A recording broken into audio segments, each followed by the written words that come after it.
की आयुष्यात रिस्क घेतल्याशिवाय काहीच चांगलं आपण मोठं करू शकत नाही. त्याचबरोबर त्यांचं पोटेन्शियल मी ओळखून होते. स्वतः मी एक ऍस्पायरंट असल्यामुळं आणि या क्षेत्राची चांगली जाणीव, कोण पास होऊ शकतंय, कोण नाही, कोण टाइमपास करतंय, हे सगळं मला ज्ञात होतं. त्यामुळे मी त्यांना सपोर्ट द्यायचं ठरवलं. की मी घरी राहून अभ्यास करतोय, ही जॉब करते. मग एक पत्नीची जबाबदारी की सगळ्याच गोष्टी घरच्या तीनच केल्या पाहिजेत, ह्या आपण न ठेवता की माझी काही रिस्पॉन्सिबिलिटी आहे. 27व्या वर्षी मी IT सोडण्याचा निर्णय घेतला, जे की नॉर्मली आपल्याकडे एक लग्न करण्याचं, सेटल होण्याचं वय असतं. आणि 5 फिगर सॅलरी असलेली मी नोकरी सोडतो. की एक आई आपल्या लहान मुलाला कसं की सकाळी उठ, अभ्यास कर, हा तेवढा अभ्यास करून घेते, तसा प्रकारे तिने माझ्याकडनं तो मेसचा अभ्यास सातत्याने करून घेतला. तर माझा नवरा जर मेसचं खातोय, आम्ही जर मेसचं खातोय, तर माझी जबाबदारी की रिझल्ट आणला पाहिजे असं.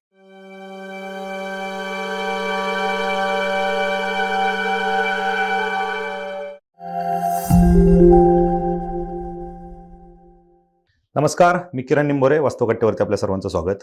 राज्यसेवा 2022ची निवड यादी जाहीर झाली आणि त्या निवड यादीमध्ये एक अधिकारीची जोडी आपल्यासमोर येणार आहे.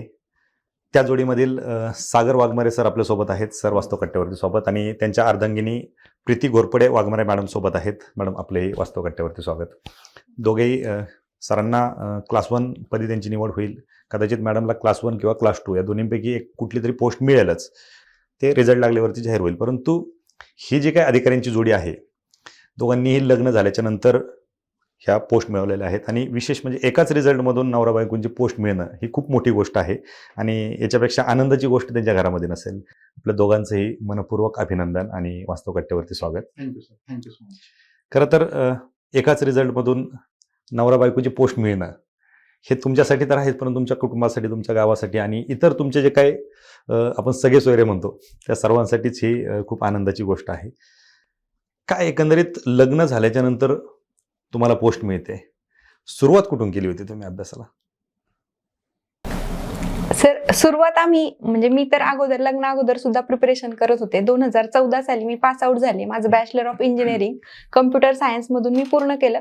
माझ्या डोक्यात होतंच की आपण स्पर्धा परीक्षांचाच अभ्यास करायचा. मग 14ला पास आउट झाल्यावर 15ची पहिली मी प्रिलिम दिली राज्यसेवेची, आणि ती पास देखील झाले. आणि मग माझा प्रवास सुरू झाला. हळूहळू सगळ्या परीक्षा मी पहिल्यांदा फोकस केल्या. ती माझी चूक झाली. पहिल्या अटेम्प्टलाच माझ्या फॉरेस्ट असेल, PSI, STI ह्या वेगवेगळ्या परीक्षा व्हायच्या त्यावेळी, तर त्या सुद्धा प्रिलिम सगळ्या निघाल्या आणि सगळ्या मेन्स देत बसले मी, आणि मग काहीच माझ्या हाती लागलं नाही पहिल्या अटेम्प्टला. तर अशी माझी सुरुवात झाली. त्यानंतर हळूहळू चुकांमधून शिकून, त्याचबरोबर 2016 साली जी टेक्निकल असिस्टंटची परीक्षा झाली MPSCने घेतलेली, त्यात माझं सिलेक्शन झालं आणि मी जॉईन केलं. आणि मग असं ठरवलं की जॉब करता करता आपण करूयात परीक्षेची तयारी. तो माझा प्रवास आतापर्यंत. तुमची लग्नाच्या आधीच एक पोस्ट निघलेली ऑलरेडी? हो सर, त्यानंतर देखील माझ्या 2 पोस्ट आणखी निघालेल्या होत्या. सध्या मी regional forensic science lab Pune येथे सायबर फॉरेन्सिक्स डिव्हिजन मध्ये काम करत आहे सध्या. लग्नाच्या आधी तुम्हाला नोकरी होती? हो सर. सर, तुम्ही काय सांगा? सर, 2012 साली माझं इंजिनिअरिंग पूर्ण झालं आणि कॉलेजच्या लास्ट इयरला असताना 3 मल्टीनॅशनल कंपन्यांमध्ये, ॲक्सेंचर, इन्फोसिस आणि कॉग्निजंट, या 3 कंपन्यांमध्ये माझी कॉलेजमधून प्लेसमेंट झाली. तत्कालीन घरची परिस्थिती पाहता मी 2013 साली ॲक्सेंचर कंपनी जॉईन करून IT क्षेत्रामध्ये पदार्पण करण्याचा निर्णय घेतला. तेव्हा कुठेतरी बॅक ऑफ द माइंड सातत्यानं होतं की लहानपणापासून आपण जे एक ऑफिसर होण्याचं ड्रीम पाहिलेलं आहे ते आपल्याला कुठंतरी खुणावतंय. मी ॲक्सेंचर नंतर पुढे 3 ते 4 अजून मल्टीनॅशनल कंपन्यांमध्ये चांगल्या पगारावरती नोकरी केली. मात्र ते ड्रीम मला सातत्यानं खुणावत होतं. मग मी 2017 साली माझ्या पॅरेंट्स बरोबर डिस्कशन करून ITचा जॉब सोडून फुल टाइम अभ्यास करण्याचा निर्णय घेतला. तर मी जून महिन्यामध्ये तो जॉब सोडला आणि 2017च्या जुलैपासून मी फुल टाइम अभ्यास सुरू केला. ही जी राज्यसेवेची परीक्षा होती, ही माझी 5वी परीक्षा, 4थी मुख्य परीक्षा आणि 2रा इंटरव्ह्यू होता. आणि त्यापूर्वी मी नॉर्मली काय केलं सर, की राज्यसेवेचाच अभ्यास करायचा हा एक अजेंडा पहिल्यापासून डोळ्यासमोर ठेवला. त्यामुळे कंबाईन परीक्षा जरी मी दिल्या तरी तो फोकस माझा हा कायम राज्यसेवेवरच होता. 2019 साली महापरीक्षेमधून फूड सप्लाय इन्स्पेक्टर या पदावरती माझं सिलेक्शन झालं होतं. त्याचं जॉईनिंग मला पालघरला आलं होतं. मात्र माझं जे ड्रीम होतं की क्लास 1 ऑफिसरच व्हायचं आहे आपल्याला राज्यसेवेमधून, त्यासाठी घरच्यांचाही पाठिंबा होता. तर मग फॅमिली बरोबर डिस्कशन करून फूड सप्लाय ऑफिसर जॉईन न करता, फूड सप्लाय इन्स्पेक्टर जॉईन न करता कंटिन्युअस तयारी करत गेलो आणि हे 2022चं यश पदरामध्ये पडलं असं मला वाटतं. माझं कन्फ्युजन आहे थोडंसं, मला एक सांग, तुमचं लव्ह मॅरेज आहे का अरेंज मॅरेज? सर, आमचं अरेंज मॅरेज आहे. तुम्ही लग्नाच्या आधी IT मधली नोकरी सोडली हो सर. आणि त्यानंतर तुमचं लग्न झालं, ज्यावेळेस तुमच्याकडे पोस्ट नव्हती. सर 2021-22 जो कोरोनाचा पिरियड होता 20 पासून 22 पर्यंतचा, त्या 21 मध्ये मी IT क्षेत्रामध्ये जेव्हा परीक्षा वगैरे काही होत नव्हत्या, तर IT क्षेत्रामध्ये पुन्हा काही दिवस काम करण्याचा मी निर्णय घेतला. त्या पिरियडमध्ये माझं लग्न जमलं आणि 2021 मध्ये मी जेव्हा जॉबला होतो तेव्हा माझं लग्न झालं. मात्र परत माझं जे ड्रीम होतं की आपल्याला ऑफिसर व्हायचंय आणि हिने सुद्धा तो तेवढा सपोर्ट केला. मग मी नोव्हेंबर महिन्यामध्ये माझा ITचा जॉब पुन्हा सोडला आणि फुल टाइम अभ्यासाची तयारी केली. क्या बात आहे. तुम्हाला असं नाही वाटलं की मोठ्या पगाराची नोकरी सोडली आणि इकडे अभ्यास करताय, अनिश्चित क्षेत्र, कारण तुम्ही ऑलरेडी नोकरीत होतात आणि तुम्हाला माहिती होता अभ्यास काय आहे? मला सर नेहमी वाटतं की आयुष्यात रिस्क घेतल्याशिवाय काहीच चांगलं आपण मोठं करू शकत नाही. त्याचबरोबर त्यांचं पोटेन्शियल मी ओळखून होते. स्वतः मी एक ऍस्पायरंट असल्यामुळं आणि या क्षेत्राची चांगली जाणीव, कोण पास होऊ शकतंय कोण नाही, कोण टाइमपास करतंय हे सगळं मला ज्ञात होतं. त्यामुळे मी त्यांना सपोर्ट द्यायचं ठरवलं आणि त्यांचं घरचा पण आमचा खूप सपोर्ट होता. असं त्यांनी म्हणजे ह्यांच्या घरच्यांनी किंवा माझ्या घरच्यांनी कधी असं नाही म्हटलं की पगार एवढा चांगला आहे तर तुम्ही का करता. ड्रीम्स ही पण एक आपली म्हणजे आपल्याला सॅटिस्फॅक्शन देणारी गोष्ट असते, मग ते तुम्ही करा असं ते नेहमीच म्हणत राहिले. त्याच्यामुळे आम्ही तो डिसिजन घेतला. ज्यावेळेस लग्न झाल्याच्या नंतर तर तुम्ही दोघांनी सोबत अभ्यास केला असेल. हो. कसं मॅनेज होत होतं संसार, तुमची नोकरी?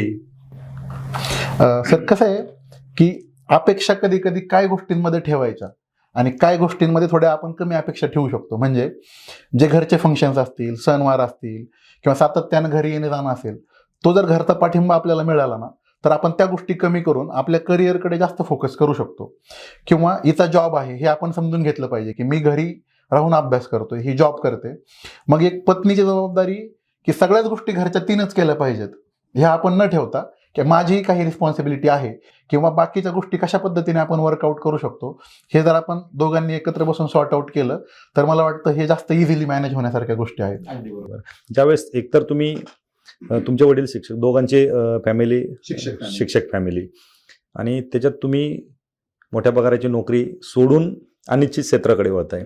तुम्ही सुरुवातीला सांगितलं, खूप क्लिअरिटी देऊन सांगितलं की कुटुंबाशी चर्चा करून मी या क्षेत्रात, असा विरोध नाही झाला. आणि एकतर शिक्षक म्हणलं खूप तोलून मापून विचार करून सगळ्या गोष्टींचा विचार करतात.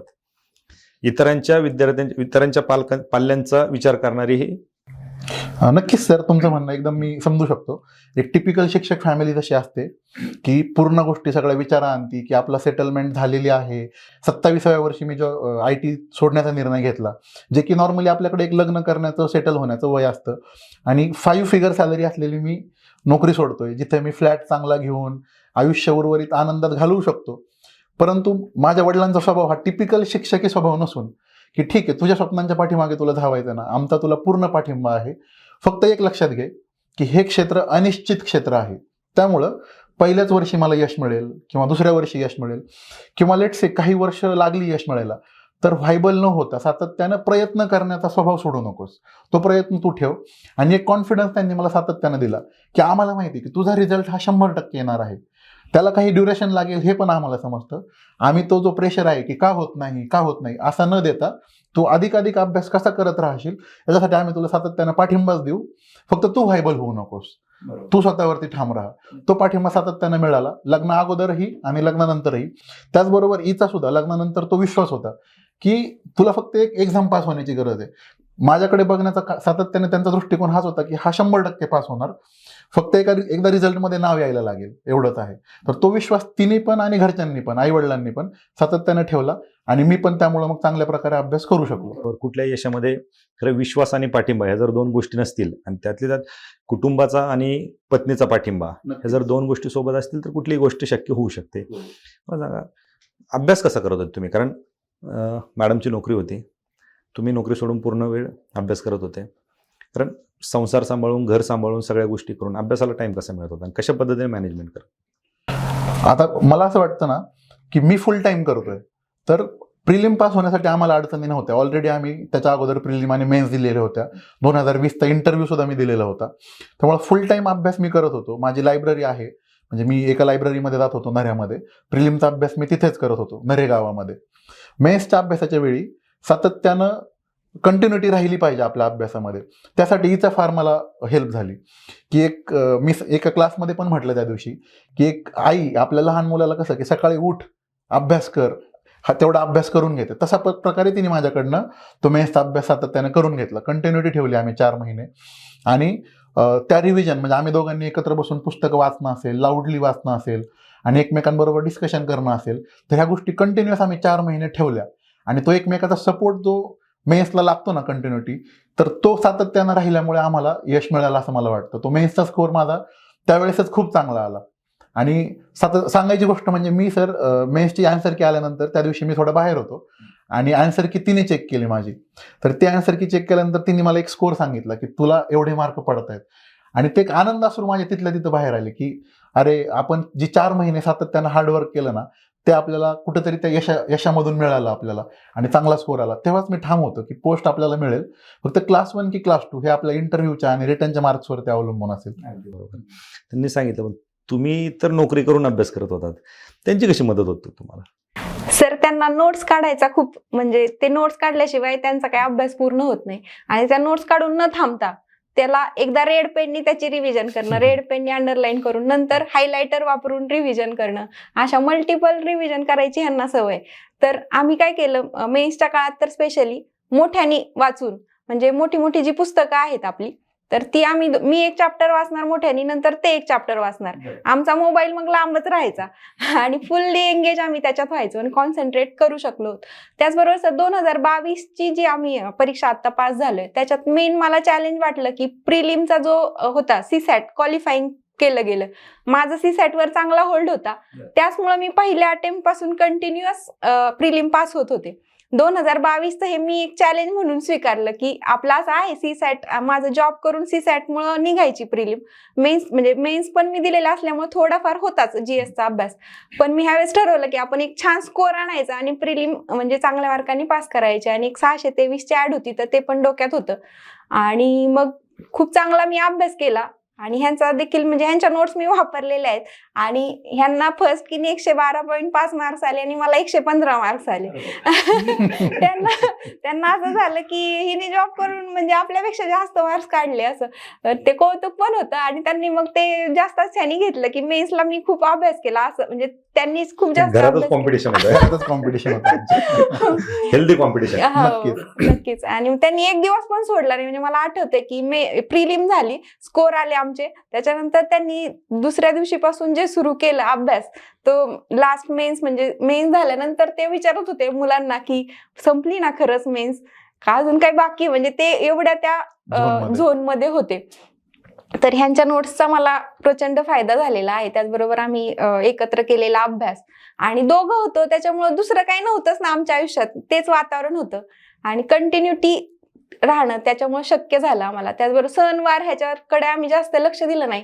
स्पेशली मला सांगायचं वाटतं की माझे सासू सासरे जे आहेत, तर त्यांनी देखील आम्हाला फुल सपोर्ट दिलेला आहे. म्हणजे माझ्या सासूबाईंचं मी सांगेल की त्या जास्त शिकलेल्या नाहीयेत, पण म्हणजे हे जेव्हा आता दिवाळीत आम्ही घरी जायचो तर हे अभ्यास करायचे इंटरव्ह्यूचा, त्यांना वाटायचं हिला काम करायला कशाला लावायचं, म्हणजे त्यांना ते मनाला पटायचं नाही. त्या म्हणल्या मला नाही पटत आहे, तू पण अभ्यासाला बस, दोघं अभ्यासाला बसा. म्हणजे दिवाळीच्या काळात कोणती सासू एवढा सपोर्ट करेल असं वाटत नाही. त्याचबरोबर त्यांनी असं की तू कशाला मागे राहते, तू पण अभ्यास कर, असं तिचं असं म्हणणं असायचं. दिवाळीच्या पिरियड मला टिपिकली आठवतंय की दिवाळीचा एखादा पदार्थ कमी झाला तरी चालेल, पण तुम्ही आता अभ्यास करण्याची गरज आहे, कारण तुमच्या इंटरव्ह्यूच्या डेट्स आलेल्या आहेत आणि ते शेड्यूल तुम्ही मिस करू नका. एवढे पुढचे 40 ते 50 दिवस आहेत ते फुल्ली युटिलाइज झाले तर आम्हाला विश्वास आहे की तुम्ही पोस्ट काढू शकता. निश्चितच कुटुंबाचा ज्यावेळेस सपोर्ट असतो त्यावेळेस कुठलीही गोष्ट, कारण त्यांनी समजून घेतलं तुम्हाला, त्यामुळे कदाचित तुम्हाला वेळ भेटत होता. ज्यावेळेस तुम्ही पुण्यात राहूनच अभ्यास केला? हो सर, पुण्यामध्ये. आम्ही सिंहगड रोडला राहतो, वडगाव बुद्रुक येथे. अच्छा, दोघेच राहायचे? हो, दोघेच राहतो. मॅडम नोकरीला म्हणजे इकडे ऑफिसला जायचं, घरातली कामं कोण करायचं? सर आम्ही मॅनेजमेंट करायचो आणि माझ्यावर ते एक बोधरेशन होतं, माझा नवरा जर मेसचं खातोय, आम्ही जर मेसचं खातोय, तर माझी जबाबदारी की रिझल्ट आणला पाहिजे. असं लायब्ररीत जाऊन अभ्यास करायचो ना, मग तिथून घरी येणं परत जाणं हे पॉसिबल नव्हतं. लकीली लायब्ररीच्या तिथे चांगली मेस होती अवेलेबल, त्यामुळे दुपारचं आणि संध्याकाळचं जेवण त्या मेसमध्ये आम्ही केलं 4 महिने. आणि सकाळी लायब्ररीत जाताना नाश्ता करून जायचो घरून, चहा नाश्ता. बाकी 2 टाइम जेवण आम्ही त्या मेसमध्ये करायचो 4 महिने. नाही, कुठंतरी त्याग केल्याशिवाय या गोष्टी समोर येत नाहीत. कारण यश जर संपादन करायचं असेल तर ह्या गोष्टीचा त्याग करावाच लागतो. निश्चितच ज्यावेळेस तुम्ही अभ्यास करत होते, तुम्हाला संसारही सांभाळायचा होता, फॅमिली गावाकडे तुम्ही जसं सांगितलं सणवार पण जावं तर लागत होतं. ह्या सगळ्या गोष्टी होत असताना बऱ्याच वेळा असं होतं की कित्येक महिला कारणं देत असतात की आम्हाला संसार सांभाळून अभ्यास होत नाही, किंवा इतर घरची कामं असतात, बाकीची कामं असतात, आणि त्यामुळे आम्हाला वेळ भेटत नाही अभ्यासासाठी. तुम्ही काय सांगाल? सर, मला वाटतं जर तुमची इच्छा असेल ना तर प्रत्येक गोष्टीला मार्ग निघतो. जसं की म्हणजे मला कधी कधी कळायचं की आपल्याला सुट्टी मिळणारच नाहीये, प्रिलिम आपली आली आहे जोरावर जवळ आली आहे आणि आपल्याला सुट्टी मिळणं शक्य नाही आणि मला जाऊन येऊन पण करायला लागतं. तर 1 तास माझा जाण्यात 1 तास येण्यात हे ट्रॅफिकमध्ये जातो आणि माझा ऑफिसचा टाइम 5:45 ते 6:15 असा. तर बराचसा वेळ जातो. मग हे पण ऍक्सेप्ट केलं मी की आपला एवढा वेळ जाणारच आहे, तरी पण आपल्याला क्रॅक करायची आहे हे पण मला माहितीये. आता ती कशी क्रॅक होणार ते पण म्हणजे मी फुल प्लॅन केला की म्हणजे आपण काय करू शकतो. मग मुलं आता जर रिव्हिजन करतायत, रिव्हिजनच्या फेजला आहेत, तर मी काय करेल, लोकांनी 2दा वाचून ठेवले तर मग एकदाच मी असं वाचेल की ते माझ्या फुल्ली ग्रास्प होईल मला. आणि ऍट द एंड काय, तुम्हाला तिथे चांगले मार्क्स पाडायचे आहेत. किती तुम्ही रिव्हिजन केल्यात किंवा काय ह्याचा काही संबंध नसतो ऍज सच. मग मी एकच रिव्हिजन अशी करेल का ती फुल्ली माझ्या डोक्यात जाईल आणि मी फुल फोकसनी त्याचा अभ्यास करेल. आणि मी काय करायचे की क्वेश्चन पेपर मी सारखी सोबत घेऊनच बसायचे. आणि मला माहितीये की माझं टार्गेट काय, तर 15 प्रश्न समजा ह्या विषयाचे आहेत तर ते 15 प्रश्न आपल्याला म्हणजे डोकं लावून की काय येऊ शकतं, मागच्या वर्षी हा आलाय प्रश्न, मग आणखी काय येऊ शकतं, मग त्या क्वेश्चनच्या आजूबाजूला काय येऊ शकतं. म्हणजे मला असं वाटतं की माझ्या अभ्यासातली मेन स्पेशालिटी होती की मी थिंकिंग करू शकते गोष्टींचं, की क्वेश्चन काय येऊ शकतात, आताच्या घडीला मला काय रिक्वायरमेंट आहेत. म्हणजे जनरली आहे ते समजा गायडन्स आहेत ते अडॉप्ट न करता माझ्या परिस्थितीला काय अनुकूल आहे, तर ह्याचा मी नेहमी विचार करत असायचे. आणि ती माझी इच्छाशक्ती असल्यामुळं मग ते मला मार्ग दिसत गेले.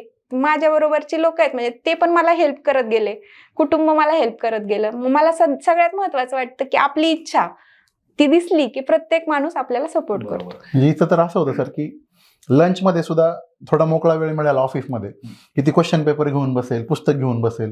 1 तास जर समजा लंचचा सुट्टी आहे किंवा पाऊण तास सुट्टी आहे, 15 मिनिटात जेवण करून उरलेला वेळ कसं वाचता येईल आणि जास्तीत जास्त वेळ देता येईल तिथून आमचं डिस्कशन व्हायचं. ती मला दुपारी फोन करायची, काय वाचतोय, मी विचारायचो काय वाचतोय. एवढ्या लेवलला तिने स्टडी केलेला आहे. हे घरामध्ये वातावरणच ते होतं. हो, म्हणजे आमच्या घरामध्ये सर तुम्ही आलात ना, नॉर्मल घरांमध्ये ज्या वस्तू दिसतील त्यापेक्षा तुम्हाला आमच्या घरामध्ये पुस्तकं पडलेली दिसतील.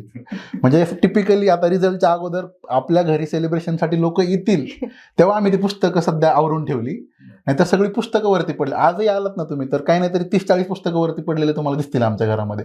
ती अवांतर वाचनाची असतील किंवा अभ्यासाची असतील. तर वातावरण पूर्ण घरामध्ये तेच होतं आमच्या, अभ्यास एका अभ्यास. त्याचाच परिणाम हा आहे. ज्यावेळेस निवड यादी आली, पहिलं नाव कोणी पाहिलं आणि कोणाचं पाहिलं? सर काय झालं, तुम्हाला त्या दिवशीचा मी किस्सा सांगतो. कितीही प्रयत्न केला, किती हार्डवर्क केलं तरी ते शेवटी एक धाकधूक राहते ना निकालाची. म्हणजे मी अशा पॉईंटला होतो की मी स्वतःशी ठरवलं होतं की हा माझा लास्ट अटेम्प्ट आहे. यानंतर मी जर पास झालो तर आनंदाने गव्हर्नमेंट सर्व्हिसमध्ये काम करेल.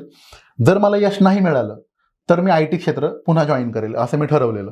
कारण शेवटी किती दिवस आपण कोणत्या क्षेत्राला देणार, शेवटी फॅमिली आहे, रिस्पॉन्सिबिलिटीज आहेत. तर त्या दिवशी टिपिकली मी माझ्या मित्रांना घेऊन केतकावळी बालाजी आहे ना तिकडे गेलेलो. त्यानंतर दुपारी दत्त मंदिर आहे नारायणपूरचं, तिथे गेलो. पावणे 2ला मी तिथे गेलो आणि लकीली गेल्याबरोबर 5 मिनिटामध्ये आरती सुरू झाली. तिथे अर्धा पाऊण तास आरती केली. ही ऑफिसला गेली होती त्या दिवशी. तर मग संध्याकाळी 4च्या सुमाराला मी घरी आलो. ही पण 5 वाजता घरी आली थोडंसं ऑफिसमधून लवकर. आणि रिझल्ट आता येतोय मग येतोय असं टेलिग्राम चॅनलवरती सातत्यानं ते अपडेट पडत होते की अपडेट आता अपलोड करतायत, IT टीमकडे आलेला आहे. ते सातत्यानं धाकधूक. मग माझ्या मोबाईल्सवरती मी रिफ्रेश करतोय, हिच्या मोबाईलवरती ही रिफ्रेश करते. आमचा एक मित्र आहे विशाल शिंदे म्हणून, आमचा फॅमिली फ्रेंड आहे, तोही बसलेला रिझल्ट बघायला. तो कंटिन्युअस आम्ही तो रिफ्रेश करतोय आणि रिझल्ट आला असं कळालं. मी सर्च केलं आणि फर्स्ट नाव मला दिसलं की 55 रँक आलेली आहे. इतर रिझल्ट अजून ती चेकच करत होते. परंतु ते एक आनंद होता की 55 रँक आली म्हणजे क्लास 1 100% मिळते. कोणती मिळते ते कॅल्क्युलेशन डोक्यामध्ये झालेलंच नव्हतं, पण क्लास 1 मिळते. आणि तिथं मी घरामध्ये उड्या मारायला सुरुवात केली. म्हणजे लिटरली तो सेलिब्रेशन होतं. आमच्या 2.5 वर्ष झालं आम्ही त्या फ्लॅटमध्ये राहतोय लग्नानंतर. आमच्या घरात पुस्तकांशिवाय दुसरं काय विषयच नाही चालत. त्या दिवशी घरातून एवढा का आवाज होतो असे कदाचित शेजाऱ्यांना वाटलं असेल की भांडणं चाललेत का यांचे, नक्की काय चाललंय. ते तेवढ्या लेवलचं सेलिब्रेशन होतं. आणि मग सोसायटीमध्ये संध्याकाळी मित्र वगैरे आले, फटाके फुटले. त्याच्या अगोदर मग मीन होईल म्हणजे माझं सेलिब्रेशन चाललेलं त्यावेळेस तिने मार्क्स चेक केले आणि त्याचा स्वतःचा एक अंदाज होता की मला एवढे मार्क पडले तर मी 100% येईन आहे. लकीली त्या एका लाईनच्या पलीकडे ती बरीच गेली होती. म्हणजे इथं मला कौतुक हे सांगायचं की 115-117 मार्क जरी रिटर्न इंटरव्ह्यू म्हणून आले असते तरी कदाचित मला वाटतं तिचं सिलेक्शन झालं नसतं. आणि आमचं ते अगोदर बोलणं व्हायचं की मला कमीत कमी 120 मार्क लागतील, 122 मार्क लागतील. तिने 132 मार्क घेतले सर. मग तिचं कौतुक आहे त्यासाठी मला की रिटर्न आणि इंटरव्ह्यू 132 मार्क हा दोघी खूप चांगला समजला जातो. तिला 132 मिळाले, मला 127 मिळाले. म्हणजे त्या ठिकाणी आम्हाला कळालं की वी आर इन. आमच्या कॅटेगरीचे किती लोक पुढे आहेत, किती पाठीमागे आहेत, कोण ऑप्ट आउट करतंय, कोण ओपन मध्ये जाईल हे बघायची सुद्धा गरज नाही राहिली. दोघांनाही ओपन मधून पोस्ट मिळते, एवढे चांगले मार्क्स आले. क्या बात आहे. कुटुंबाला कधी कळलं, आई वडिलांना असेल किंवा सासू सासऱ्यांना असेल तुमच्या? तर मला आठवतंय की तो विशाल जो मित्र आहे ना तो आमचा फॅमिली फ्रेंड आहे. तो माझा 8-10 वर्षांपासूनचा मित्र आहे, सातत्याने आमच्या सोबत असतो. तर निकाल आला, दोघांचं नाव लिस्टमध्ये दिसलं आम्हाला की आहे. त्यानं पहिलं मम्मीला फोन केला माझ्या आणि मग तो आनंदाच्या भरामध्ये तो आरडाओरडा सगळा सुरू होता. माझ्या मम्मीला तर पहिल्यांदा कळलंच नाही की नक्की पास झालेत की फेल झालेत, काय गोंधळ चाललाय नक्की, नाही का. मग तिने हिच्या फोनवरती फोन केला. माझा फोन मी स्विच ऑफ करून ठेवलेला होता त्या दिवशी, कारण मला माहिती होतं की रिझल्ट आल्यानंतर कंटिन्युअस फोन सुरू होतील, व्यवस्थित आपल्याला रिझल्ट चेक करता येणार नाही, म्हणून मी बंद करून ठेवलेला फोन म्हणजे फ्लाईट मोडवरती. आणि हिच्या फोनवरती फोन आल्यावरती मम्मीला सांगितलं की आई दोघांचंही सिलेक्शन होतंय, मला 100% क्लास 1 मिळते आहे चांगली आणि हिला क्लास 1 किंवा क्लास 2 मिळते. आणि मग तो सेलिब्रेशन, ती जी मोमेंट आहे ना सर, ती मला असं वाटतं प्रत्येक विद्यार्थ्याच्या आयुष्यात यावी. मला असं वाटतं ती की आपल्या यशासाठी आपल्याला यश मिळालंय म्हणून आपल्या आई वडिलांच्या डोळ्यांमध्ये आनंद अश्रू यावेत. आणि ते म्हणजे लिटरली माझे वडील एवढे खंबीर आहेत पण ते रडले त्या दिवशी की साध्य करून दाखवलंस तू, जे स्वप्न होतं आम्ही एवढ्या दिवसांपासून पाहिलेलं ते साध्य करून दाखवलं. आणि माझ्या भावाला तर बोलताच येत नव्हतं सर, एवढ्या लेवलचा तो आनंद होता. आणि इथं पण फोन घरी झाला, सासऱ्यांनी मला फोन केला की तुमचं अभिनंदन आहे. मग मी त्यांना म्हटलं की म्हणजे तुमचा जो पाठिंबा आम्हाला खंबीरपणे मिळाला आहे ना त्याचं हे फळ आहे. हिला सुद्धा त्यांनी सातत्यानं लहानपणापासून म्हणजे आपल्याकडे काय होतं सर, ग्रॅज्युएशनला मुलगी गेली त्यानंतर जॉबला लागली की लग्न करून टाका, ही जी प्रवृत्ती असते, रादर दॅन त्यांनी तिला कायम पाठिंबा दिला की तू तुझ्या स्वप्नांसाठी लढत राहा, तुझं स्वप्न आहे ना अधिकारी व्हायचं ते लढत राहा. आणि आमचं लग्न अगोदर पण तोच होतं डिस्कशन की आपल्याला जरी लग्न झालं तरी आपल्या प्रायोरिटीज ह्या राज्यसेवा परीक्षा आहे, रादर दॅन फॅमिली प्लॅनिंग असेल, बाकीच्या पुढच्या सणवार हे असेल, आम्ही त्या गोष्टी जास्तीत जास्त फोकस केला. बरोबर.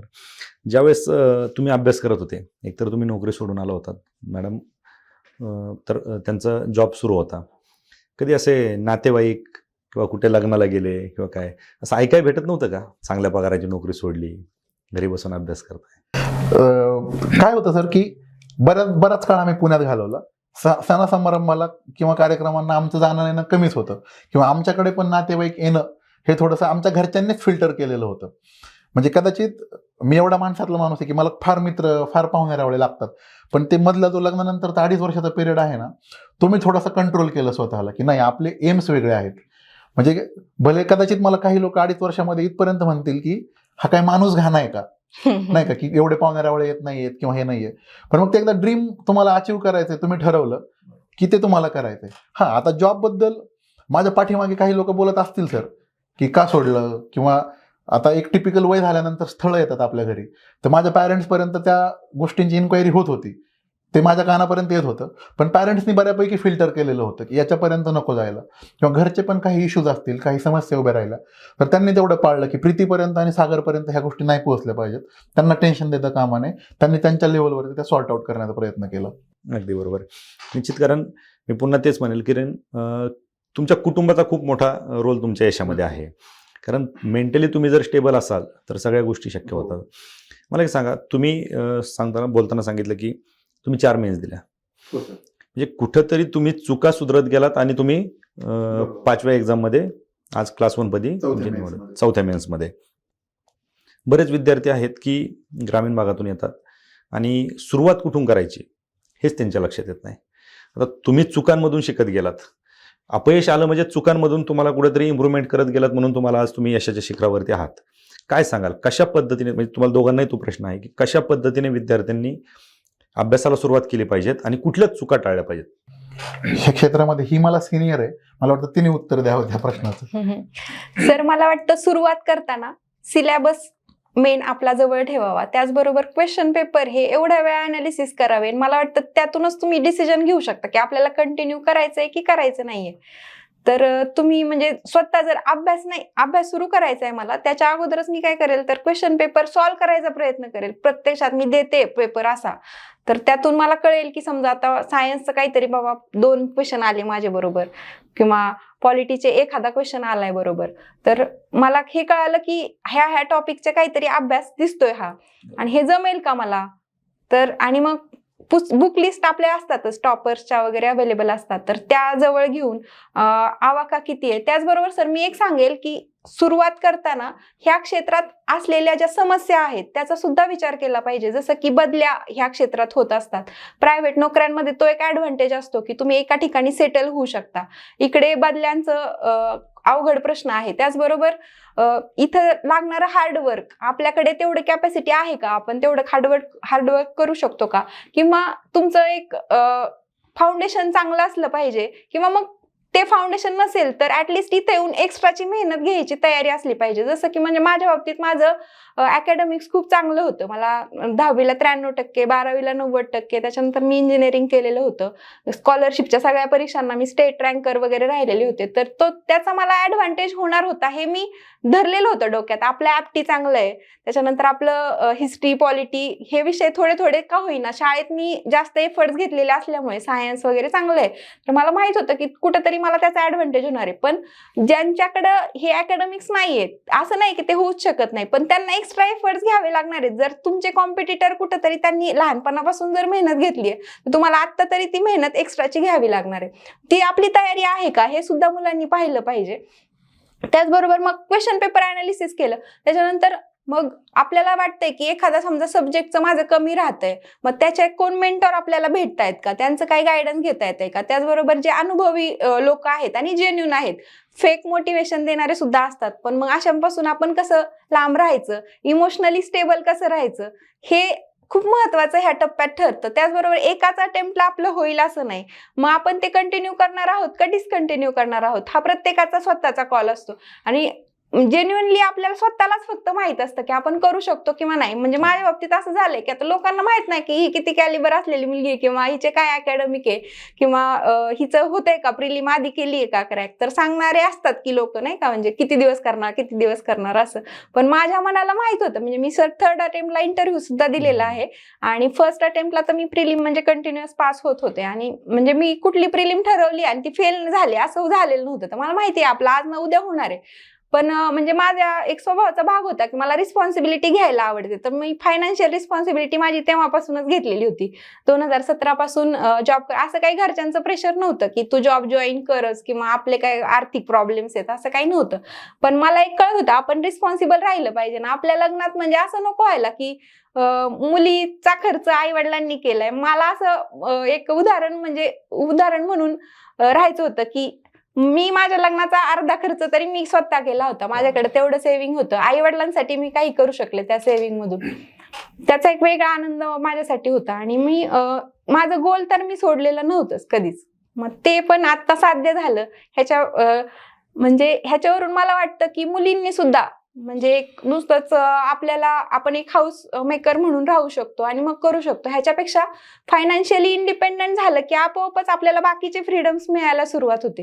तर हे मुलींनी सुद्धा लक्षात ठेवावं असं मला वाटतं. नक्की सर, तुम्ही काय सांगाल? सर, पहिल्या अटेम्प्टला मी जॉब सोडला होता, IT मधून आलो होतो. ITची टिपिकल विकेंड ऑफची पद्धत असते, किंवा कधी कधी कामाचा लोड जास्त असतो, कधी कधी स्लो असतो.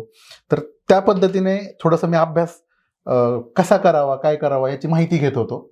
तर माझा मित्र आहे एक तहसीलदार, त्या वर्षी तो तहसीलदार झाला होता, किशोर मराठे म्हणून.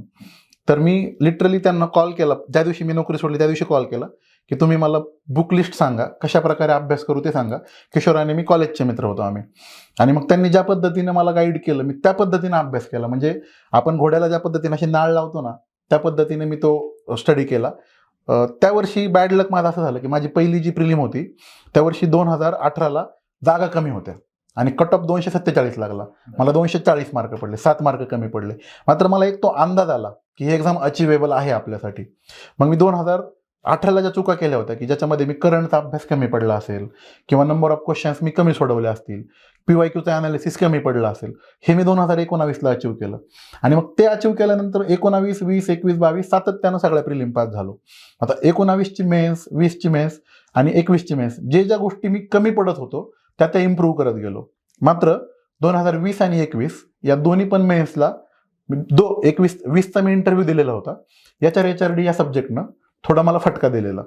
मग मला शेवटी ज्या वर्षी 2022ची आन्सर की आली आणि मार्क कळाले की आपण प्रिलिम पास होतोय, त्या दिवशी तिने मला माननीय खाटेकर सरांकडे पाठवलं की तू सरांना कॉन्टॅक्ट कर, HRDला तुला जर फटका पडतोय तर तू तो योग्य व्यक्तींचं योग्य वेळी मार्गदर्शन घेणं गरजेचं असतं असं मला वाटतं. मग मी खाटेकर सरांना कॉन्टॅक्ट केलं.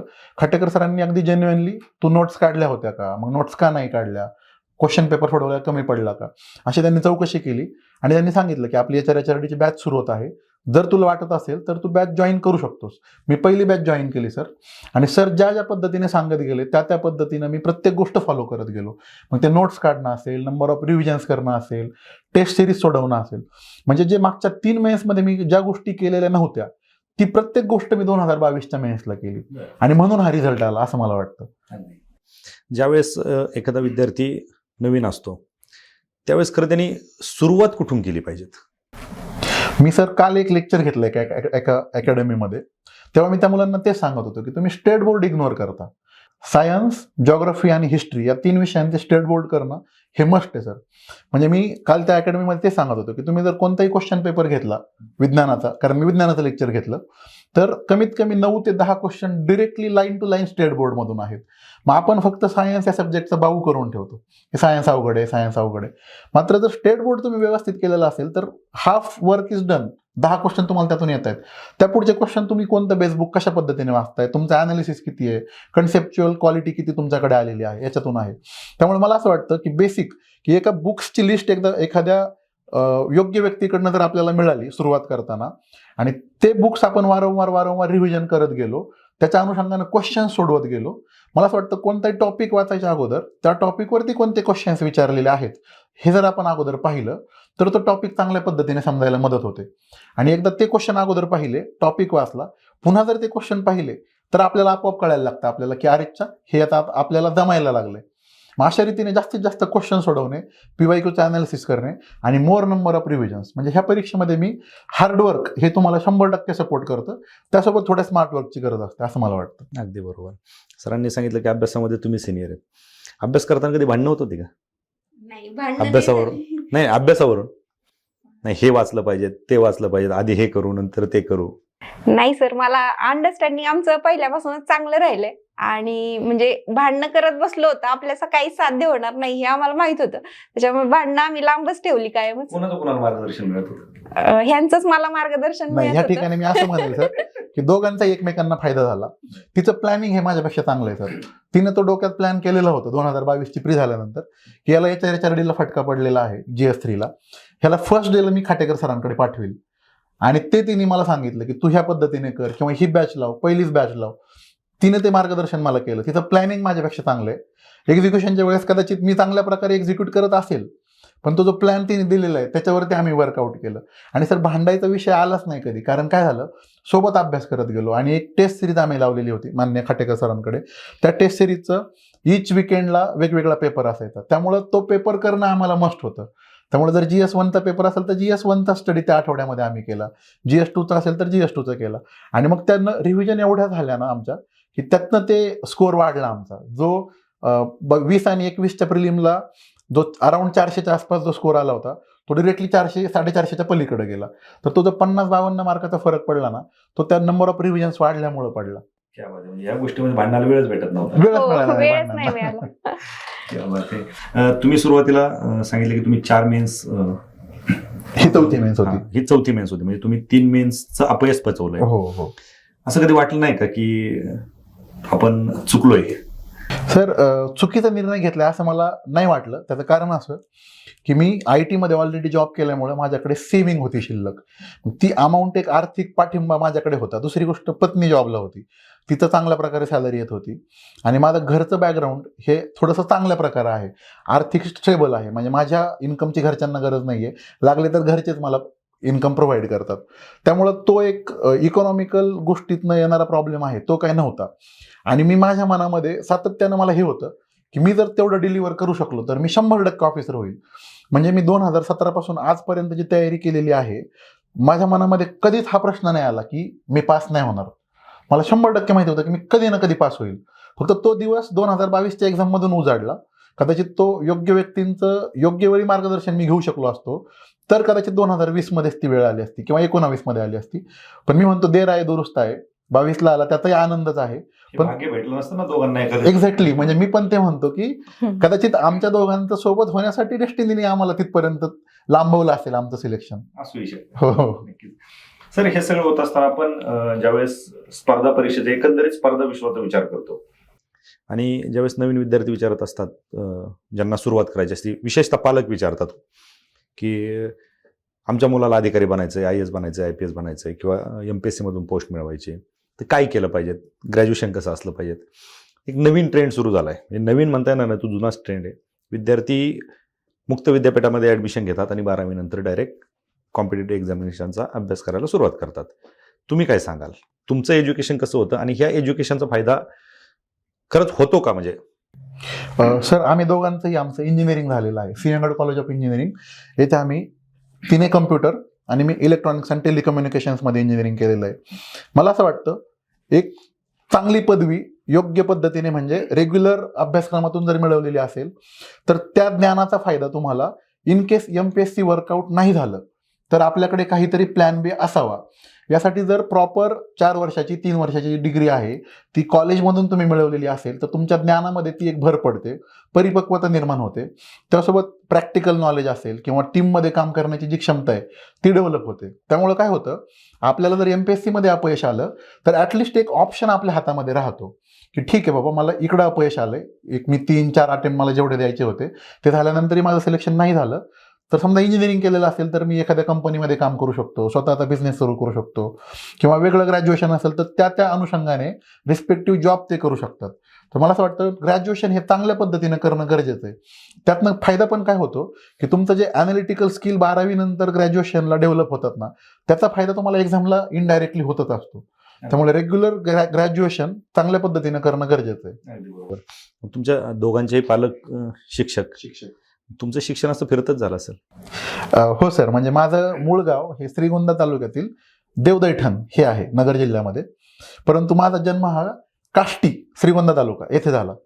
तर 8वी पर्यंत माझं शिक्षण काष्टीमध्ये झालं, जन्मापासून 8वी पर्यंत. पप्पा तिथे शिक्षक होते, रयत शिक्षण संस्थेच्या शाळेमध्ये माझे वडील शिक्षक होते.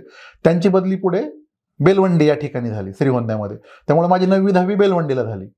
आणि मग 11वी 12वीला कुठं टाकायचं मुलाला, पुण्याला टाकायचं की अजून कुठे टाकायचं, तर शिरूर या ठिकाणी विद्याधाम प्रशाला शिरूर येथे ज्युनियर कॉलेज आहे. ते खूप चांगल्या प्रकारे शिक्षण प्रोव्हाइड करतात आणि आमच्या वेळेस तर खूप चांगल्या बॅचेस तिथे चालत होत्या. त्यामुळे मग फॅमिलीने शिरूरला शिफ्ट होण्याचं डिस्कशन घेतलं. माझ्या वडिलांनी माझ्यासाठी येऊन जाऊन केलं रोज. त्यांचं अंतर जवळपास ते 26 किलोमीटरचं अंतर, 26 जाणं आणि 26 येणं, 50-52 किलोमीटरचं डिस्टन्स त्यांनी माझ्यासाठी रोज ट्रॅव्हल केलं. पण माझं 11वी 12वी हे चांगलं झालं पाहिजे ही त्यांच्या मनामध्ये ती भावना होती. मग 11वी 12वी नंतर मी माझं ग्रॅज्युएशन इंजिनिअरिंगमध्ये करण्याचा निर्णय घेतला. लकीली CETला पण चांगले मार्क होते तर मला सिंहगड कॉलेजला ॲडमिशन मिळालं. मग तिथून पुढे माझी प्लेसमेंट झाली IT कंपनीमध्ये. आणि तुम्ही? सर, सेम माझ्या बाबतीत झालेलं आहे. सादलगाव, वडगाव, रासाई, कुरुळी हे आमचे जवळपासची गावं आहेत. ह्याच्यात बदल्या झालेल्या आहेत माझ्या आईवडिलांच्या. आणि मी जेव्हा 6वीला होते तेव्हा मग पालकांचं असं चाललेलं की ग्रामीण भागात सेमी इंग्लिश वगैरे नव्हतं, तर मग हिला चांगलं एज्युकेशन भेटलं पाहिजे कारण मी थोडीशी चांगली होते अभ्यासात आणि घरचं बॅकग्राऊंड असल्यामुळे माझं मॅथ्स असेल किंवा बाकीचे विषय खूप चांगले होते. तर हिला भेटलं पाहिजे म्हणून त्यांनी मग तालुक्याच्या ठिकाणी शिरूरची जी शाळा आहे तिथे चांगली नावाजलेली शाळा होती. मग त्यांनी डिसाईड केलं की तिथे जाऊन आपण राहूयात आणि मुलांची शिक्षण चांगली होतील. मग त्यांनी सुद्धा यांनी जसं सांगितलं माझ्या सासऱ्यांनी वगैरे सपोर्ट केलेलं त्यांना, तसंच माझ्या बाबतीत झालं. त्यांनी 40 किलोमीटर येऊन जाऊन ऊन वारा पाऊस ह्याच्यात हालाकीचे दिवस काढून आम्हाला शिकवलेलं आहे. आणि त्यावेळेस म्हणजे शिक्षकांची परिस्थिती पाहिली तर त्यावेळेसचे पगार खूप कमी होते आणि तेवढ्यात भागवणं, त्यात मग म्हणजे 4 व्हीलर वगैरे तर नसायच्यात गोष्टी. मग तुम्ही विचार करू शकता की पावसाळ्यात जर 40 किलोमीटर जायचंय, वेळेवरच शाळेला पोहोचायचंय, तर ह्या सगळ्या गोष्टी होत्या त्या त्यांनी फेस केल्यात आणि त्याचीच जाणीव आम्हाला कायम राहिली. म्हणजे शिक्षणाला प्राईम इम्पॉर्टन्स जे आहे ते दिलेलं आहे. त्याच्यामुळेच मी, माझा भाऊ चांगले शिकू शकलो. आणि वेगवेगळ्या म्हणजे ग्रामीण भागातले वेगवेगळी गावं आम्ही पाहिलेली असल्यामुळं पुढं पण आम्हाला एक ते ग्रामीण टच मिळाला आणि मला वाटतं प्रशासनात गेल्यावर सुद्धा त्याचा नक्कीच उपयोग होईल. जसं की ग्रामीण भाग, सेमी अर्बन शिरूर आणि अर्बन एरिया, ह्या 3 मध्ये सुद्धा राहण्याचा आपला एक चांगला अनुभव आहे. तर मला वाटतं चांगलं युजफुल होईल, ते काहीतरी नक्कीच. चांगलं काम होऊ शकतं. नक्कीच, कारण ज्या गोष्टी आपण लहानपणी शिकतो, ज्या गोष्टी अनुभवतो, याचा भविष्यामध्ये निश्चित फायदा होतो आणि तुम्हाला ज्या पोस्ट मिळतील त्या पोस्टला तुम्हाला न्याय देण्यासाठी निश्चित मदत होईल. दोघेही शिरूरमध्ये शिकला? हो. शाळा एकच होती? माझं 11वी-12वीचं शिक्षण शिरूरमध्ये झालं सर. तिचं मला वाटतं शाळेपासून कितवी, 7वी पासून 7वी पासून मी 12वी शिरूरला पर्यंत होते. शिरूरला झालं. हे माझ्यापेक्षा 2 वर्ष सिनियर आहे. सिनियर आहे मी. आणि लकीली आमचं इंजिनिअरिंग कॉलेज सुद्धा Sinhagad college of engineering. Me 2012 pass out, ती 2014 पास आउट. बरं. परंतु आम्हाला हे माहिती होतं की हिचा भाऊ माझा क्लासमेट, त्यामुळे हे माहिती होतं की अतुलची बहीण ह्या सिंहगड कॉलेजला आहे. पण आमचं कधीच कॉलेजमध्ये एकमेकाला बोलणं नाही लोकांना झालं, वाटतं की ओळखही यांच्या नव्हती. आधीपासूनची आहे ओळख, बऱ्याच लोकांना असं वाटतं पण की तसं नाहीये. शाळा आमची- कॉलेज एक आहे, वाटतं. हो शाळा कॉलेज एक आहे तर लव्ह मॅरेज असेल, तर असं नाहीये. आमचं फर्स्ट टाइम बोलणं लग्नाच्या वेळेस ज्यावेळेस पाहण्यासाठी गेलो त्यावेळेस झालेलं आहे. अच्छा, नाही सगळे जोगायोग जुळून येत आहेत ना. हो हो. हम्म. वाटणं. घरच्यांनी सुद्धा ते विचार केला की मुलगा पण डोक्यामध्ये आहे की प्रिपेअर करायचंय, हिला पण प्रिपेअर करायचं डोक्यामध्ये आहे, तर एक बेस्ट कॉम्बिनेशन होऊ शकतं, हा घरच्यांनी विचार केला. आम्ही सुद्धा लग्नाच्या वेळेस आमचं बोलणं तेच झालेलं की आपल्याला प्रिपेअर राज्यसेवा करायची आहे. ह्या ज्या मधल्या भानगडी आहेत त्या आपण पोस्टपोन करू शकतो नंतर, तर सध्या फक्त प्रिपेअर करत राहू आपण लग्न झाल्यानंतर सुद्धा. आणि मग त्या पद्धतीने हे आम्ही अचीव्ह केलं. तुम्हाला माहिती होतं का ते म्हणजे हे प्रिपरेशन करतायत? हो हो, मला आयडिया होती पूर्ण आणि त्यांचा जॉब देखील तेव्हा चालू होता. मला माहित होतं की म्हणजे यांच्या माहिती घेतल्यावर कळलं की ऍक्सेंचर, कॉग्निझंट ह्याच्यासारख्या चांगल्या कंपन्यात त्यांनी काम केलेलं आहे. आणि मग त्यांना भेटल्यावर मला कळालं की कॅलिबर असलेला आहे बाबा. आणि मग एक अट्रॅक्ट करतच, जर हुशार आपण असू थोडेसे तर ते आपल्याला अट्रॅक्ट करतं की नॉलेज चांगलं आहे बाबा, माणसं चांगला बोलतं, किंवा ह्यांचे रिलेशन्स स्पेशली खूप चांगले आहेत सगळ्यांबरोबरचे. म्हणजे ते प्रत्येक रिलेशनला वेळ देतात. आई वडील असो किंवा घरी आता त्यांचे सासू सासरे किंवा त्यांचे मित्र. आता म्हणजे रिझल्ट झाल्यावर तर मी खूप अनुभवते की मित्रच मित्र आहेत आणि प्रत्येक जण स्पेशल आहे त्यांच्यासाठी. तर मला ते जाणीव झाली की हे जर बाकीच्या रिलेशनला एवढे चांगले न्याय देत आहेत तर एक वाईफ म्हणून त्या आमच्या असलेल्या रिलेशनला देखील चांगला न्याय देतील. क्या बात आहे. म्हणजे तुम्हाला विचारलं नव्हतं सुरुवातीला, घरच्यांनी विचारलं की सांगितलं लग्न जमवायच्या वेळेस? विचारलं होतं. अच्छा, मग तुम्ही चॉईस केलं? हो. म्हणजे तुमच्याकडे डिसिजन होता? नाही म्हणजे घरचे आमच्या ओळखीचे होते. ओके, हा, हा. आमच्या घरचे घरचे ओळखीचे शिक्षक आहेत. फॅमिली आहे ना. अच्छा, माझ्या वहिनी पण शिक्षिका आहेत, जिल्हा परिषद शिरूर या ठिकाणी, म्हणजे जिल्हा परिषद पुणे. फॅमिली तुमची ओळखीची हा. फॅमिली ओळखीची आहे. तिच्या चुलत्यांचं आमच्या घरी येणं जाणं होतं, आमच्या घरच्यांचं तिच्या चुलत्यांकडे येणं जाणं होतं. तर ते चुलते आणि माझ्या वहिनी असे मध्यस्थी झाले असं म्हटलं तरी चालेल. सगळ्यात जास्त खुश तेच असतील आज. नक्कीच नक्कीच. खरं तर ज्यावेळेस आपण या अनौपचारिक गप्पा मारतो त्यावेळेस काही गोष्टी वास्तवादी समोर येणं गरजेचं आहे. आज स्पर्धा परीक्षा भरपूर विद्यार्थी म्हणजे लाखो विद्यार्थी येत आहेत, प्रत्येकाला पोस्ट मिळू शकत नाही, हे वास्तव आहे.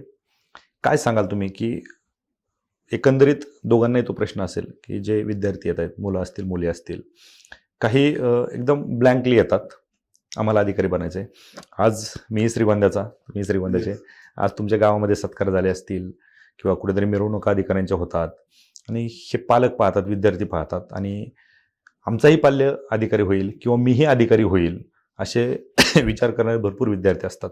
काय सांगाल तुम्ही विद्यार्थ्यांना की स्वतःला म्हणजे कशा पद्धतीने जज करून या क्षेत्रात आलं पाहिजे? सर, वास्तव कट्ट्यावर आपण आलेलो आहे आणि तुम्ही म्हणताय वास्तव बोलायचं. काय होतं, रिझल्ट लागल्यानंतर तर जग हे फार सुंदर आहे. एकदा पॉझिटिव्ह रिझल्ट आला ना, मिरवणुका असतील, एक मोटिवेशनल स्पीच असतील, अधिकाऱ्यांचे सत्कार असतील, समारंभ असतील, प्रत्येकानं आदबीनं बोलणं असेल, हे फक्त प्रिपेअर करणाऱ्या विद्यार्थ्याला किंवा हे क्षेत्राकडे येणाऱ्या विद्यार्थ्याला दिसतं. ते पोस्ट रिझल्ट जग दिसतं. त्याच्या अगोदर किती खस्ता खाव्या लागतात, त्याच्या अगोदर किती मेहनत करावी लागते, त्याच्या अगोदर किती समस्या उभ्या राहतात, तुमच्यावरती डाऊट घेणारे लोक किती असतात, घालून पाडून बोलणारे लोक किती असतात, किंवा ह्या क्षेत्राला किती मेहनत लागते हे लोकांना दिसत नाही. ती मेहनत जगापुढे येण्याची गरज आहे असं मला वाटतं. त्यासोबत सर मला असं वाटतं आपल्या कुटुंबाची आर्थिक क्षमता किती आहे, आपली आर्थिक क्षमता किती आहे हे ओळखून प्रत्येकानं ह्या क्षेत्रामध्ये यायच्या अगोदर फॅमिली बरोबर हे डिस्कस करणं गरजेचं आहे की किती वर्ष तयारी करणं गरजेचं आहे. की मी आपली फॅमिली आपल्याला 3 वर्ष 4 वर्ष सपोर्ट करू शकते, त्यानंतर फॅमिलीचे सुद्धा लिमिटेशन आहेत. कारण आपला जर भाग बघितला तर बऱ्यापैकी श्रीगोंद्याचं जर आपण उदाहरण घेतलं तर कृषी प्रधान श्रीगोंद आहे नाही का, शेतकरी फॅमिलीज जास्त आहेत. मग एका शेतकरी कुटुंबाला त्यांच्या पालकाला किती वर्ष पैसा प्रोव्हाइड करता येईल आणि तो पैसा विद्यार्थ्यांना सुद्धा हे ठरवायला हवं की मी किती जेन्युइनली वापरतो आहे. मी जर मला वडील घरून 5,000 रुपये 10,000 रुपये महिन्याला पाठवतायत तर मी माझं श्रम किती घेतलं पाहिजे, ते जेवढ्या पद्धतीने शेतीमध्ये काम करतायत त्याला आपण न्याय देतोय का, तर ते सुद्धा विद्यार्थ्यांना जोखणं गरजेचं आहे. आणि एका सर्टन लिमिट नंतर हे क्षेत्र सोडता येणं सुद्धा फार गरजेचं आहे की आपला रिझल्ट पॉझिटिव्ह येत नाहीये तर मी आता दुसऱ्या क्षेत्राचा काहीतरी विचार करणं गरजेचं आहे. म्हणजे प्लॅन बी हा ह्या क्षेत्राकडे यायच्या अगोदर ऍक्टिव्हेट असला पाहिजे. माझा जर पाहाल तर माझ्याकडे 5 वर्षाचा IT क्षेत्राचा अनुभव होता आणि हा माझा शेवटचा अटेम्प्ट होता. ह्या परीक्षेत जर मी पास झालो नसतो सर तर मी नक्कीच IT कडे जाण्याचा निर्णय घेतला होता. त्या दृष्टीने माझे प्रयत्नही सुरू झाले होते. त्यामुळं प्रत्येकानं तो एक प्लॅन बी फॉर्म्युलेट करायला हवा आणि किती ड्युरेशन नंतर त्याला आकार द्यायचा आहे हे नक्की ठरवायला हवं. आर्थिक क्षमता काय होतं, पैशाचं सोंग आणणं अवघड आहे. शेवटी घरच्यांनाही लिमिटेशन येतात, किती दिवस पैसे प्रोव्हाइड करणार. त्यामुळे ते नक्कीच प्रत्येकानं झोकणं गरजेचं आहे. किंवा फक्त मोटिवेशनल स्पीच ऐकतोय आणि मी मोटिवेट होतोय आणि 2 दिवस पुस्तक उचकतोय, तिसऱ्या दिवशी पुन्हा झोपा काढतोय. एक्सटर्नल मोटिवेशन आणि मार्केटमध्ये खूप अवेलेबल आहेत एक्सटर्नल मोटिवेट करणारे, तर ते नक्की टाळायला हवं असं मला वाटतं. आणि सर मी ह्या जर्नीत असं पाहिले की बऱ्याच मुलांना मेंटल हेल्थचे देखील प्रॉब्लेम होतात, कारण हा बराच ताणतणावाची प्रोसेस आहे. तर आपला मेंटल ॲबिलिटी तेवढी आहे का, किंवा इमोशनल क्वेश्चन चांगला आहे का, आपण सिच्युएशन्स हँडल करू शकतोय का, तेवढा स्ट्रेस घेऊ शकतो का. कारण एक्झामच्या आदल्या दिवशी झोप न आलेली सुद्धा मुलं आहेत आणि त्याच्यामुळे पेपर खराब गेलेत, अशी सुद्धा उदाहरणं आहेत. तर ती आपण हँडल करू शकतो का, हे प्रत्येकाने जज केलं पाहिजे. आणि म्हणजे एक वास्तववादी दृष्टीने हे 4-5 वर्ष समजा तुम्ही घालवताय ह्या प्रोसेसमध्ये, तर ती आपली कशी असणार आहे, तर ती हँडल करायला आपण सक्षम आहोत का, की आपल्या आई वडिलांच्या जीवाला घोर लावणार आहोत पुढे जाऊन. तर ह्याचा देखील प्रत्येकाने विचार केला पाहिजे. कारण या वास्तववादी गोष्टी देखील विद्यार्थ्यांपर्यंत जाणं गरजेचं आहे. सर, स्पर्धा परीक्षेमधला सर्वात महत्त्वाचा आणि शेवटचा टप्पा असतो मुलाखत. आता बऱ्यापैकी अधिकारी आपण पाहतो की मुलाखतीला ग्रुप डिस्कशन वगैरे करतात. तुमचं तर घरातच डिस्कशन चालत असेल. कशा पद्धतीने तयारी केली होती तुम्ही? सर 2023ला आमची जानेवारी महिन्यामध्ये मेन्स झाली. त्यानंतर आमचं जे मुलाखतीचा टप्पा आहे तो लांबत लिटरली माझी मेन्स तर माझा इंटरव्ह्यू जानेवारी 2024 मध्ये झाला. म्हणजे सुमारे वर्षभराचा पिरियड तिला पण आणि मला पण अवेलेबल होता. त्या वर्षभराच्या पिरियडमध्ये लकीली आमच्या अँसर कीमुळे मार्क चांगले आहेत आणि आपण रेंजमध्ये आहोत हे आम्हाला माहिती होतं. त्यामुळे आम्ही काय केलं सर, वेगवेगळ्या व्यक्तींना इंटरव्ह्यूच्या प्रिपरेशनसाठी भेटलो. म्हणजे प्रामुख्यानं मला 2-3 नावं घ्यावीशी वाटतात. मुकुंद होन सर आहेत, जे की 2021च्या राज्यसेवामध्ये इंटरव्ह्यू टॉपर आहेत, स्टेट टॉपर. त्यानंतर संकल्प देशमुख सर असतील, स्पॉटलाईट अकॅडमीचे सुशील बारी सर असतील, आणि जर माझं कुणाचं नाव राहत असेल तर ते सुद्धा. म्हणजे त्या लोकांना आम्ही भेटलो, त्या लोकांच्या सातत्याने संपर्कात होतो. मग ती तयारी कशी करायची, की आपली प्रोफाईल असेल तर प्रोफाईलमध्ये तालुका कसा प्रिपेअर करायचा, जिल्हा कसा प्रिपेअर करायचा, आमच्या दोघांचा जॉब आहे तर जॉब रिलेटेड काय डिटेल्स प्रिपेअर करायचे असतील, किंवा त्यानंतर ग्रॅज्युएशन रिलेटेड काय प्रिपेअर करायचं. आणि इंटरव्ह्यूच्या शेवटाकडे जाताना माझं जे ग्रॅज्युएशन आहे ENTC, तर माझा कॉलेजचा मित्र आहे राहुल पिसाळ नावाचा, तो पण इंटरव्ह्यूला होता माझ्यासोबत. त्याला पोस्ट नाही मिळाली अनलकीली. मी आणि राहुल आम्ही तिघं, राहुल बारामतीमध्ये राहतो आणि मी आणि प्रीती इथे वडगावमध्ये आमच्या घरी असायचो. तर एक फोन चालू असायचा आमचा कंटिन्युअस राहुलला, की त्या फोनवरती प्रत्येक स्क्रिप्ट आम्ही डिस्कस केलेली आहे, प्रत्येक क्वेश्चन डिस्कस केलेला आहे, त्या अनुषंगाने उत्तरं लिहून घेतलेली आहेत वहीमध्ये. म्हणजे 4 ते 5 वह्या आमच्या पूर्ण भरलेल्या होत्या विथ क्वेश्चन आणि त्याचा आन्सर. त्या आन्सर पुढे मागे कसं मॉडिफाय करता येईल, त्याला अजून कसं बेटर बनवता येईल. म्हणजे माझ्या काही वह्या मी माझ्या सिनियर्सला दाखवायचो, मुकुंद होन सर असतील, संकल्प देशमुख सर असतील, त्याचे फोटो काढून पाठवायचो की हे उत्तर योग्य वाटतंय का, याच्यामध्ये काही ॲडिशन करण्याची गरज आहे, काही काढण्याची गरज आहे. तर अशा पद्धतीने आम्ही इंटरव्ह्यूचं डिस्कशन केलं आणि मग आम्ही एकमेकांना प्रश्न पण विचारायचो. अगदी शेवटाकडे जाताना घरामध्ये असा मोबाईल स्टँडला लावून इथं इंटरव्ह्यू मी घ्यायचो की तुझा इंटरव्ह्यू मी घेतो, तू बस खुर्चीवरती समोर, आणि मग प्रॉपर सर म्हणजे प्रॉपर फॉर्मल साडी घालून ती माझ्यासमोर बसणार आणि मी तिला क्वेश्चन विचारायचो की सांगा तुमच्याबद्दल, सांगा तुमच्या जॉबबद्दल सांगा, जे इंटरव्ह्यूमध्ये विचारले जाणारे क्वेश्चन आहेत. त्यामुळे काय झालं, एक भीती मारण्यास मला बोलायची सवय आहे, मुलींना थोडंसं आपल्याकडे काय होतं बोलायची कमी सवय असते, त्यामुळे तिची जी ती भीती होती ना बोलायची ती मरली आणि त्यामुळे जास्तीत चांगल्या पद्धतीने तिला उत्तरं देता आली. आणि तिथं मी स्पेशली सांगतो, संकल्प देशमुख सरांनी, तिच्याकडे नॉलेज होतं, तिच्याकडे सगळा डेटा होता, पण संकल्प देशमुख सरांनी ते हेरलं की माझ्याकडे जे ॲग्रेशन आहे ते तिच्याकडे जर आलं तर ती अजून चांगल्या पद्धतीने डिलिव्हर करू शकते. म्हणजे आनंदाची गोष्ट अशी की प्रत्येक मॉकमध्ये मला तिच्यापेक्षा 3-4 मार्क जास्त असायचे, पण जर फायनल इंटरव्ह्यू बघितलं तर तिला माझ्यापेक्षा 2 मार्क जास्त आहेत. तेवढं तिने पुलअप केलं सगळं. निश्चितच. तुम्ही काय सांगाल सर? ह्यातून आपल्याला हे समजतं की ग्रुप डिस्कशन करायला मुलांचे जे क्वेरी असते की ग्रुप डिस्कशन कसं करायचं, मग मुलं अवेलेबल नसतात, तर आमचे जे मित्र होते ते बारामतीत बसून आम्ही रोज टच मध्ये होतो आणि ते असल्यामुळं कसं व्हायचं की आमचा फालतू वेळ काहीच जायचा नाही आणि रेग्युलर आमचं रुटीन राहायचं की रोजच्या रोज ते करायचंय. मला जेव्हा वेळ भेटायचा मी तेव्हा ह्यांना जॉईन व्हायचे, नाही तर मग ह्या दोघांचं कंटिन्युअस चालू राहायचं. एकटं असलं की कसं होतं, काहीतरी मनात विचार येतात किंवा माणूस भरकटतो कुठेतरी, पण ते दोघं असल्यामुळं फुल फोकसने ते होत राहिलं. आम्ही मी माझ्या बाबतीत सांगेल की मी भरपूर मॉक दिले, कारण मला वाटत होतं की आपल्या सुधारणा तर होऊ शकते पण आपल्याला एफर्ट्स घ्यायची गरज आहे. मी प्रत्येक मॉक दिला की त्याचा व्हिडिओ अनालिसिस स्वतः करायचे, त्याचबरोबर घरच्यांना देखील ते व्हिडिओ पाठवायचे. कधी कधी त्यांच्याकडून सूचना यायच्या आणि त्या खूप फ्रुटफुल ठरायच्या. मी कधी असा विचार केला नाही की बाबा आपण तर एमपीएससी करतोय, ते तर करतच नाही, मग त्यांना काय माहित असेल. पण जनरल जो एक्सपिरियन्स असतो तो एक सामान्य माणूस खूप चांगला सांगू शकतो आणि खूप चांगलं अनालिसिस मला मिळायचं. त्यातून माझ्या सुधारणा हळूहळू होत गेल्या. आणि म्हणजे माझ्या सासूबाई मी जे सांगितलं त्या काही खूप शिकलेल्या नाहीयेत, पण त्या सुद्धा खूप चांगले इनपुट्स द्यायच्या. म्हणजे आज त्या एवढ्या ट्रेन झाल्यात की कदाचित त्या गायडन्स करू शकतील इंटरव्ह्यूला एवढ्या.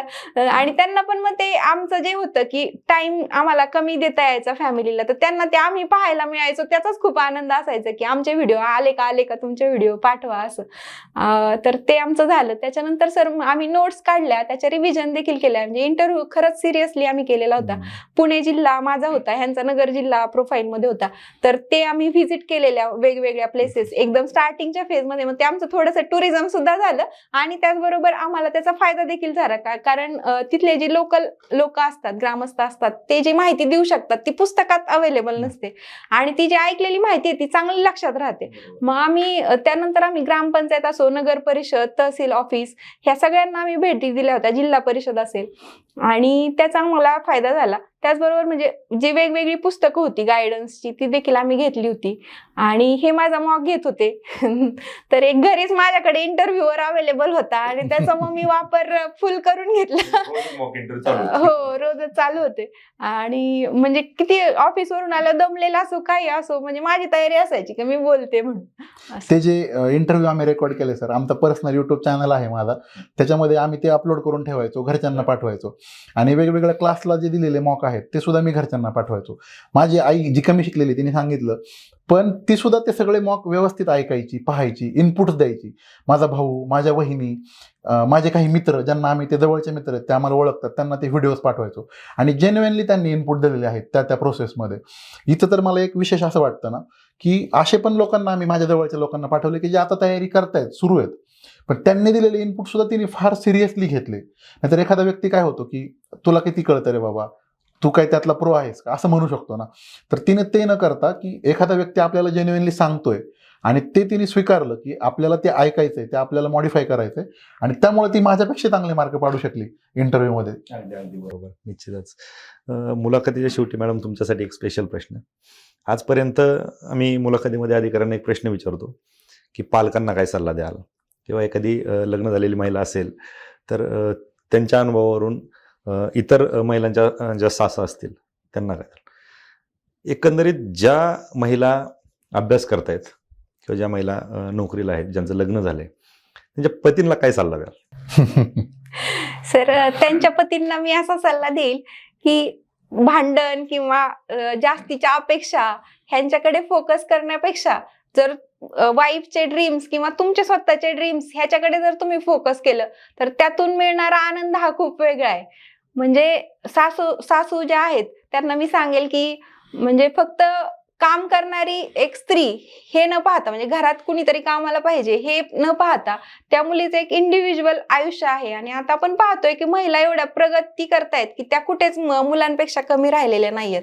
तर मग अशा केसमध्ये म्हणजे सासूने सुनेला मुलगी म्हणून जर स्वीकारलं आणि तिचे स्वप्न आपल्या मुलीसारखीच जर जपली तर मला वाटतं आनंद तर त्या कुटुंबात येईलच, पण त्याचबरोबर समृद्धी देखील नक्कीच येईल आणि ती नक्कीच एक आधारस्तंभ कुटुंबाचा बनू शकते. ह्याच्यामध्ये सर मी थोडंसं ऍड करतो.